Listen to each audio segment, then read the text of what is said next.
why you shouldn't get legally married as a man in particular. Generally, any wise, freedom-loving person who's competent shouldn't want to get the government involved in their personal affairs because the government is incompetent, and often you will suffer. The reason you'll suffer is because the government creates cookie-cutter solutions that are supposed to deal with the majority of cases without giving unique regard to your specific situation. And also the government has to deal with volumes. They have to deal with things quickly, not intelligently. And so as a man, the first thing you should be concerned with is if you explain to your lady, hey, I don't want to get legally married, and she presses the situation, your first concern should be, well, number one, why are you arguing with me about something that I'm not willing to do? This is not up for discussion. There are things that are. This is not one of them. So that's number one. It's probably a red flag. And truth be told, so many men go into situations and circumstances where they're essentially being dominated by their female. I have friends and family who are dominated by their lady. It's really an embarrassment. You can always tell because they won't bring their lady around, or their lady hangs out with your lady and she says things that are off color, and your lady, being respectable and on your side, reports back on what the young lady has said about her own man, her own family, and the goings on. The truth is, when a woman is bent on the idea that she needs to get legally married, which is to say create a contract wherein the government is above you, the man, then she's appealing to the government's authority. And most importantly, it's a suggestion that she needs an escape method. She needs a back door in case things go left. And in the event that things go left, she doesn't trust your integrity to do the right thing. She'd like to have legal domination to take from you, be it alimony or child support. And the truth is, if you're a fair, reasonable man and she believes you to be such, then she'd leave that in your hands. But most importantly, if she loved you as much as she says, and if she understood you and was comfortable going into that marriage and making a lifetime decision, the legal marriage structure wouldn't matter as much. They may create all kinds of ridiculous arguments like, well, what if you go to the hospital? I visited several people in the hospital. In fact, I used to work at Johns Hopkins Medical, and they never ask you to prove that you are who you say you are in relation to the other person. They may ask you to provide identification, but they won't say, well, prove you're really married. Prove you're actually this person's mother, brother, sister, father. That doesn't happen, because how often do people have a marriage certificate on them? So this is a lie. Also, if there's talk of inheritance or all these other things, there are legal structures to make this possible, power of attorney and various other opportunities to give the woman the rights that she claims she won't have without legal marriage. So this is all nonsense and deceit. It's her effort to put you into a position that, frankly, you don't want to be in. And you'd really be a fool to yield to it. And I encourage you to not let her family do that either. The truth is, especially in the modern era wherein you're not marrying a virgin, most of them don't even lie to you and claim that they're virgins, because we already know they've been ran through. But the small percentage who do claim they're virgins are still mostly not virgins. So in as much as that's the case, what does marriage mean anyways? Marriage was usually when you're breaking the seal. You're not breaking the seal on anything. You're one of many. And in as much as that's the case, it doesn't make sense to utilize the marriage institution, which is from a bygone time, and all the good things about it are missing. She's wearing the white dress, but she's not pure. You heard me? She's had all this life experience, and that is what makes her more crafty and, in fact, more dangerous, more manipulative, more strategic. It allows her to better cover over her true traits, especially those that are unfavorable. So in as much as that's the case, you'd be really wise to make every precaution that you can. And the truth is, between the male and female nature, the male nature is much more trustworthy, in as much as we're not victim of our emotions, be them hormonally induced or otherwise. And we tend to be more fair and more noble in our dealings. Marquett, what do you mean? What's an example of that? You see often that if a man is smarter than a woman or makes more money than a woman, it is what it is. He's going to take care of her, look out for her. If a woman is smarter than a man or makes more money, she's going to dominate him. She's going to say that she's grown and he didn't grow with her. She's going to divorce him. They're very flighty characters. And if you look at the divorce rates, most divorces are brought by women. They are very flighty in the modern era, and the legal structures around marriage enable them to do such. I want to speak about a couple particulars. For example, marriage increases the financial burden. One, the wedding, which I frankly don't suggest a wedding. Most of us are becoming wise enough to cohabitate as opposed to marry.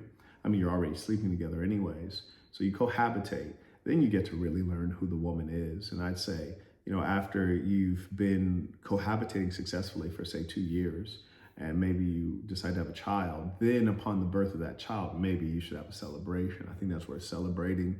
The marriage is not worth celebrating because it doesn't mark anything real. It doesn't mark her loss of virginity. It doesn't mark the start of your relationship because you've already been together. It marks no meaningful milestone. So it actually doesn't make sense. So within SAS and culture, we celebrate, the child's birth. And so you celebrate that and present the child to the community, to your families. That's something to celebrate. So avoid the wedding expense if you can. Certainly avoid the legal marriage. And not only are there expenses with the legal marriage in terms of getting married, but there's also the expenses of getting divorced. So anytime you consider legal marriage, you must in parallel consider divorce. If you were to get legally married, you have that expense, in documentation, but you also have the expense of creating a prenuptial agreement, which is another legal fee. You end up getting divorced. Now you have divorce expenses, and you're trying to fight to protect your assets. But in addition, you're going to have your assets divvied up anyway. So you got to pay to protect them, and still they're not going to be protected at 100%. So it's been estimated that men lose 30 to 50% of their wealth in a divorce, which is quite a bit, considering that when you divorce, you're advanced in age, you're not in your prime working years. So this is really serious, important stuff, not to be taken lightly. And if you're a real man, you're not overly emotional, which is to say wrapped up in the idea of we'll be together forever. Maybe you will, maybe you won't. Certainly be optimistic, but be realistic. That is a man's responsibility, not the woman's. The other thing to consider, excuse me, is you're not going to fare well in the American court system. Doesn't matter who you are. If you're a man, it's not going to go your way. And increasingly, that'll be the case as we see more females in the legal profession and also as legislators. We know that 80% of alimony obligations are paid by men. That doesn't sound balanced at all now, does it? But the concept of alimony itself is fundamentally ludicrous. Paying for a woman that you're not with. It's like paying for a rental car that you're not driving. Somebody else is driving it. It's completely Looney Tunes, especially when you also acknowledge the fact that during the marriage, she was a stay-at-home mom. She was a stay-at-home wife. That's called easy living. That you don't have to deal with a boss. You don't have to deal with commuting. You don't have to deal with uncertainty. You don't have to deal with punitive measures. You don't have to deal with HR. It's quite nice. You deal with your family. That's really nice. And you have a boss who loves and regards you, and you get to be there for the formative years and moments with your child. I bet the father would like to do that too, if he could afford to, and overwhelmingly that's not the case. And so the woman is really privileged. And so what is in fact a privilege, they portray as a burden so that they can fleece you in the divorce. And as we live in a matriarchal society and culture, it's organized to make it easy for them to do that. So we know that the marriage creates a legal contract wherein men endure the most financial burden and long-term financial obligation.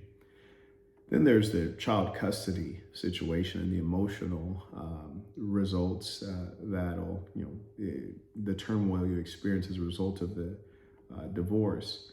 But one thing I want to highlight, and I'm not going to get into the kids stuff. One thing I want to highlight is this. The law makes it increasingly easy for women to utilize marriage as a scam, especially with the no-fault divorce. Not that I'd want to be with a woman who doesn't want to be with me, but it makes it easy for her to just dip out with very little consequence. So she's almost incentivized. If you come into the marriage as an immature, poor girl, financially poor, and then you meet a guy that you're more interested in, maybe even networking through your husband's contacts, and you want to skip onto this new guy, you get to leave out and have a little financial nest egg provided by your ex-man, and he helped you upgrade in every sense of the word.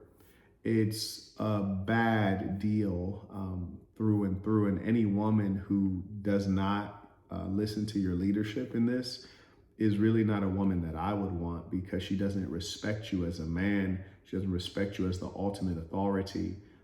And she's probably not going to be there for the whole run. Even women who do agree to deal with non-legal marriage may not be there for the whole run, but the ones who won't even take you as the leader and decision maker, man, you probably couldn't even get that girl to like let you set the air conditioning thermostat. Comments, questions below. Oh yeah, and by the way, excuse me, this particular video was created as a result of one of my students who has created a technology called Topic Launch. You can check them out at topiclaunch.com. And as you guys know, I have an AI web development course that teaches you how to create technology with no coding experience whatsoever. Highly recommend it. You can find it at school.com/Marquett, SKOOL.com/MARQUETT.